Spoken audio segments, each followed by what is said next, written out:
दिवाली के दिनों में बड़े धूमधाम से गोवर्धन पूजा और अन्नकूट किया जाता है। लेकिन हजारों साल पहले इंद्र पूजा की जाती थी। क्या आप जानते हैं कि भगवान श्री कृष्ण ने इंद्र पूजा बंद करवा के गोवर्धन पूजा क्यों चालू करवाई? विवाह के बाद भी जीवन में लोग तो अनेक होते हैं, लेकिन हमारी रक्षा करने वाला, हमारा पालन करने वाला पति तो केवल पति ही होता है। ठीक उसी तरह ब्रह्म संबंध के बाद भी भगवान की अनेक विभूतियां, अंशावतार तो जगत में रहते ही हैं, लेकिन हमारे रक्षक, हमारे पालनहार तो परब्रह्म पूर्ण पुरुषोत्तम स्वयं श्री कृष्ण ही बन जाते हैं। तुम किसकी पूजा कर रहे हो?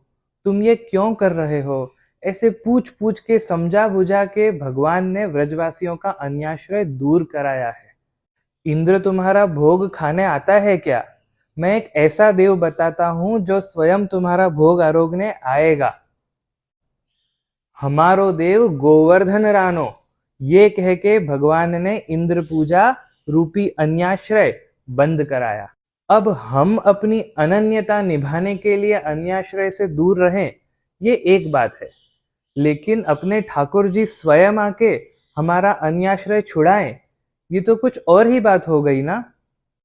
क्योंकि अपना बच्चा कुछ गलत करे तो आप उसे रोकोगे, टोकोगे, समझाओगे, कैसे भी करके सीधे रास्ते पर ले आओगे।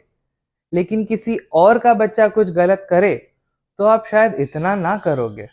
बस उसी तरह अब आप भी सोचिए, जब भगवान ने इंद्र पूजा बंद करा के गोवर्धन पूजा और अन्नकूट व्रज भक्तों से जबरदस्ती कराया, तब व्रज भक्तों को भगवान ने अपना माना या पराया?